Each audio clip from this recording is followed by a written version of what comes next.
Coming in from Apollo Tyres, numbers seriously disappointing. Of which the Chinese brands contributed nearly 90%.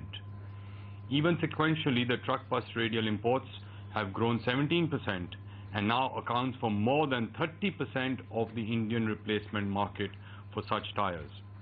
Our concern is that the Chinese tire manufacturers are selling at times even below the cost of manufacture, and it is no longer a level playing field for the Indian tire players.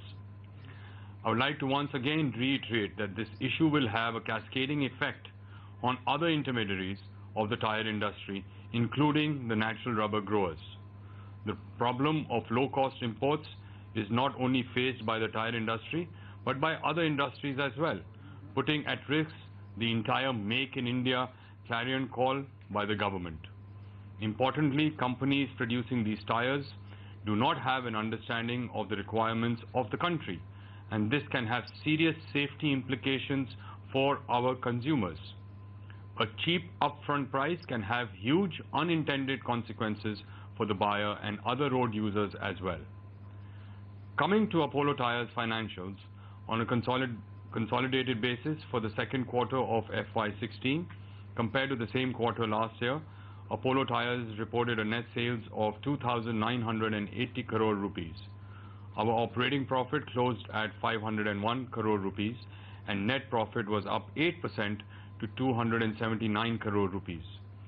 Our EBITDA for the quarter was up 140 basis points to end at 16.8%. For the first half of this fiscal, Apollo Tyres reported net sales of 5,812 crore rupees.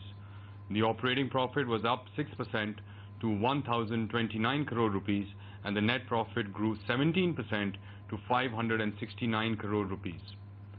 Our EBITDA margins were up to 17.7% from 14.8%. Now a quick update on each of our key markets. While we faced challenges due to cheap imports and weak rural demand in India, our sales operations in Middle East and ASEAN region have performed well. The sales in these two geographies have grown 8% sequentially. In Europe, the pre-booking and sale of winter tires, which starts in early August every year, has got delayed due to the extremely late onset of winter season this year. This has resulted in minimal bookings and sale of winter tires in Europe so far, adversely impacting our revenues in that geography. As I have mentioned in the past, we have been focusing on marketing and technology as the two key pillars for our future growth. Focus on marketing has led us to expand our association with Manchester United to 129 countries across the world and the launch of Manchester United branded tires in some of these countries. The association with the world's leading football club has helped increase our brand awareness.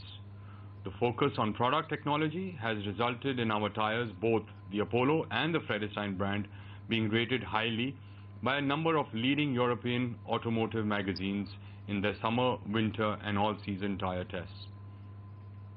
Along with better products, we believe that it is also important to be closer to our customers. With this objective, we are moving ahead in full swing with our plans to increase our retail presence across geographies. In the Middle East region, we have recently opened a number of branded retail outlets in Lebanon and Jordan.